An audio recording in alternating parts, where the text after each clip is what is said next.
and welcome back to my channel. My name is Kelly. If you are new, I have my sweet littlest one, Adeline. She's got her big sister's juice cup. I thought that I would go over the question and answers that I have for you guys with the Diva Cup.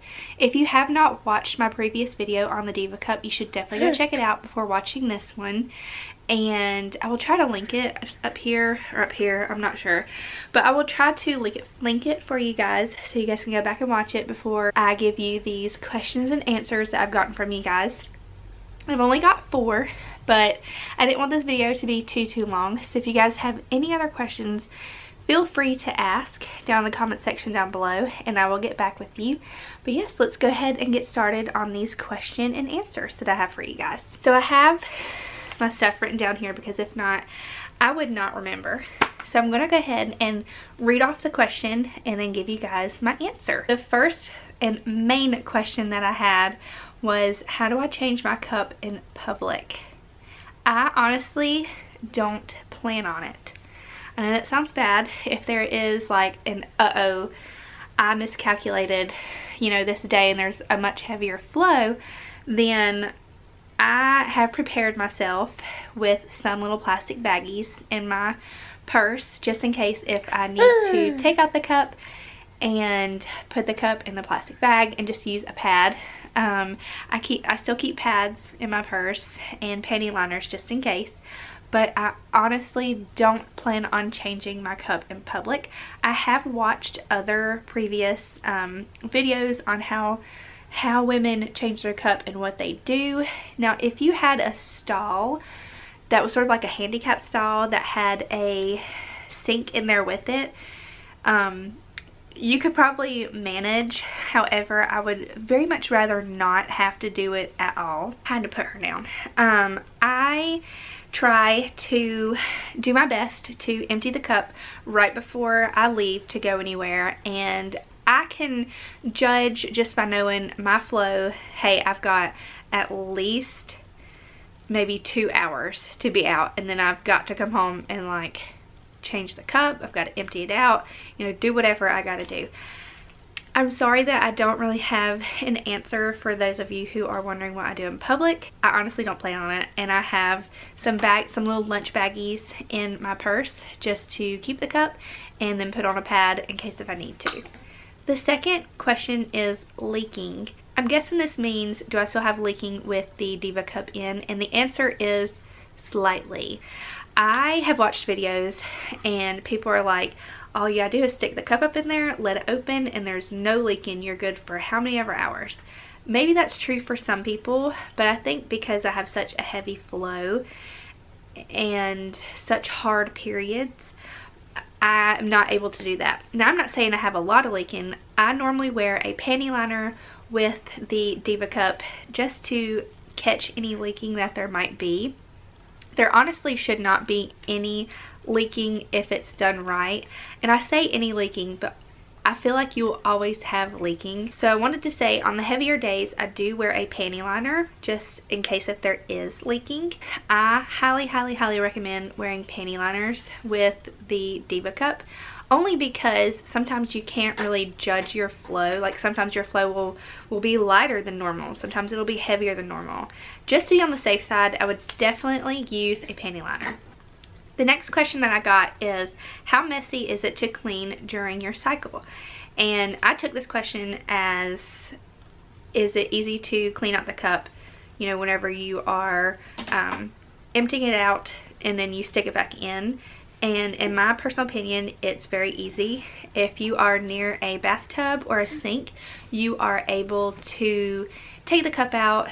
You can empty it out in the toilet, and then you just rinse it under the sink or rinse it under the tub, get it all cleaned out, and then you just pop it right back in. I hope that answered your question about is it, you know, with it being messy during the cycle. Honestly, I feel like it can be as messy or as clean as you want it to be. I think having a sink near your toilet is the best thing. We have 2 different bathrooms in this house. One has a sink and a tub beside the toilet, and then our other one just has a tub. So I'd rather go to the bathroom that has the sink near it. Also, if you hear buttons being pressed, that's just Adeline. I just feel more comfortable going to the bathroom that has a sink. It's so much easier. I just run the hot water. Once I take the cup out and dump whatever is in the cup into the toilet, then I take the cup, rinse it out under the hot water, and then stick it back in. The last question that I have is, what is the easiest fold? And the easiest fold for me is the C fold. Okay, sorry about that, guys. My memory ran out. But anyway, as I was telling you, we were talking about folds, and I was saying how I went over this in my previous video. So if you have not, go check that out. Like I said, I'll link it above. But the C fold is very, very, very simple. You just fold it like a C. This is the C fold. It is very common. I think this is probably the most common fold that people do. To me, it is the easiest because I feel like it's the smallest. You stick it up in there and usually it'll open. Sometimes slash most times it does not open up and suction around the cervix perfectly every time. I don't know how some people just say that they can let it go and it suctions up good. No. Okay, sorry, I had to help Addie. However, it doesn't work like that for me. Like, I can't just open it up and it goes around my cervix. I have to sort of use Kegels to help get it open. And this is kind of going well past what is the best or the easiest fold for me. But I'm kind of explaining. You sort of have to use Kegels to kind of get it into position sometimes, sort of like pulling it out just a little bit and using a Kegel to put it in there so that it actually opens up. Most of the time it goes in there like this, and then once you kind of get it where you need it to be, it will open up. And something that I like to do that helps is to put my finger all the way around it, and you're able to tell that it is 100%, you know, suctioned up to your cervix. So I hope that answered your question, if you had that question.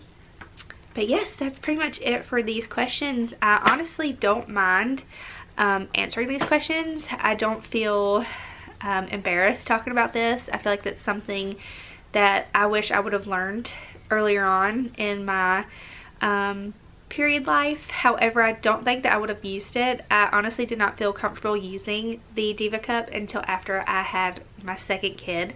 I actually bought this one after having Hazel. Sorry. After having Hazel, and I never ever used it. I was too scared to. So definitely after having kids, it has really... Sorry. Stop it! Definitely after having kids has really got me into wanting to use this more. It's something better for my body. I really hope this answered your questions. If you have any more questions, leave them down below, and I hope you guys enjoyed this video. If you like this video, give it a thumbs up so that I know, or if you find it helpful, give it a thumbs up. I plan on making more Diva Cup videos in the future if this is something that you guys want to see. And just let me know if it's something that you want to see. If not, then hey, that's fine. I don't mind. But I'm just glad that I can hopefully help you guys who did have questions to answer your questions and give my little opinion on it, or what works best for me. And I will see you guys in my next video. Bye, guys.